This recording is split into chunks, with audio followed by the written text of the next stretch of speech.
Byzantium, the Age of Justinian.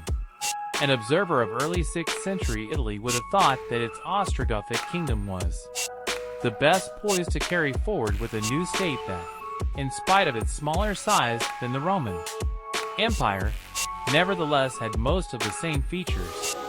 But the Ostrogothic kingdom would only last a few decades before meeting its violent end. That end came at the hands of the Eastern Roman Empire, the half of the Roman Empire that had continued after the end of the empire. In the West, we usually refer to that empire as the Byzantine Empire or Byzantium. The inhabitants and rulers of this empire did not call themselves Byzantines, but rather referred to themselves as Romans. Their empire, after all, was a continuation of the Roman state. Modern historians call it the Byzantine Empire in order to distinguish it from the Roman Empire that dominated the Mediterranean world from the 1st through 5th centuries. The Byzantine Empire, or Byzantium, is called such by historians because Byzantium had been an earlier name for its capital, Constantinople. By the beginning of the 6th century, the Byzantine army was the most lethal army to be found outside of China.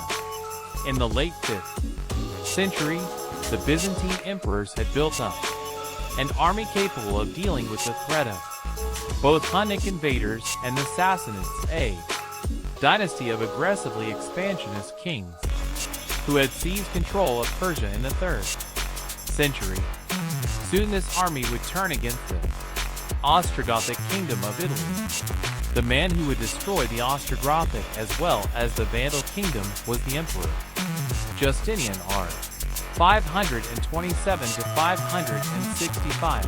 Justinian had come from the ranks not of the aristocracy of the Eastern Roman Empire, but rather from the army. Even before the death of his uncle, the Emperor Justinian, r.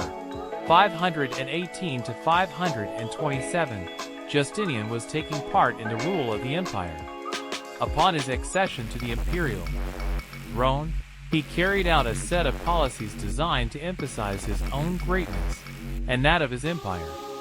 He did so in the domain of art and architecture, sponsoring the construction of numerous buildings, both sacred and secular.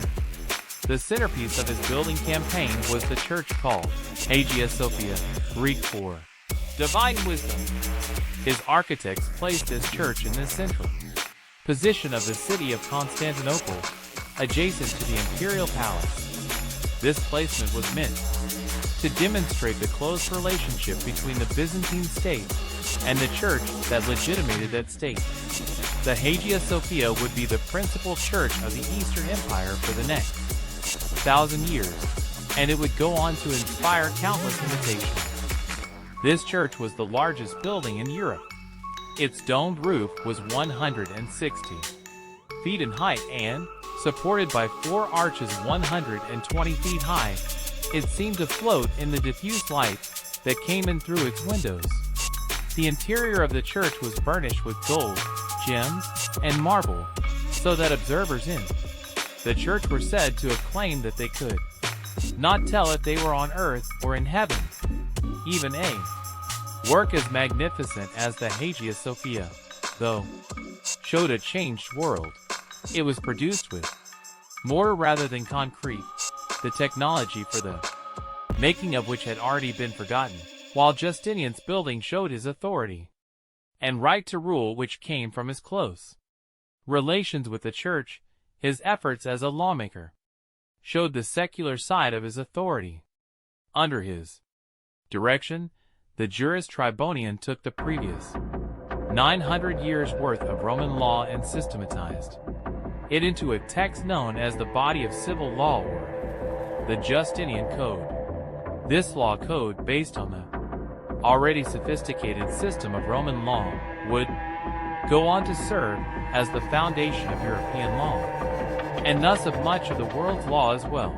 Although the Justinian Code was based on the previous 9 centuries of gathered law, Roman law itself had changed over the course of the 5th century. with the Christianization of the empire. By the time of Justinian's law code, Jews had lost civil rights to the extent that the law forbade them from testifying in court against Christians. Jews would further lose civil rights in those Germanic kingdoms whose law was influenced by Roman law as well. The reason for this lack of Jewish civil rights was that many Christians blamed Jews for the execution of Jesus and also believed that Jews refused out of stubbornness to believe that Jesus had been the Messiah. A Christian empire was thus one that was often extremely unfriendly to Jews.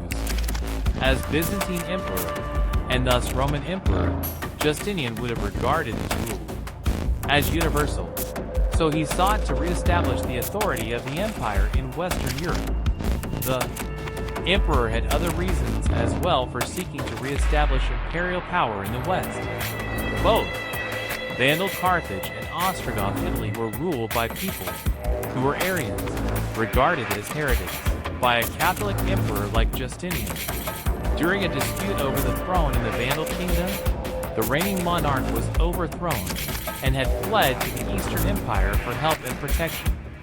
This event gave Justinian his chance.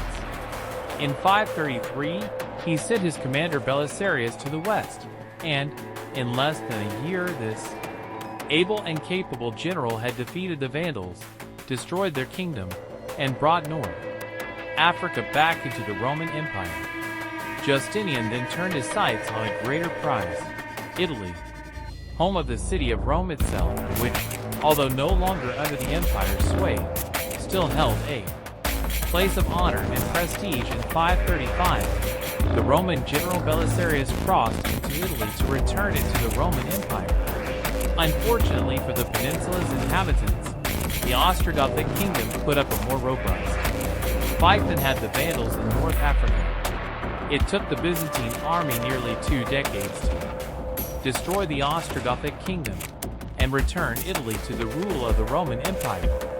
In that time, however, Italy itself was irreparably damaged. The city of Rome had suffered through numerous sieges and sacks. By the time it was fully in the hands of Justinian's troops, the fountains that had provided drinking water for a city of millions were choked with rubble, the aqueducts that had supplied them smashed. The great architecture of the city lay in ruins, and the population had shrunk drastically from what it had been even in the days of Theodoric, r. 493 to 526.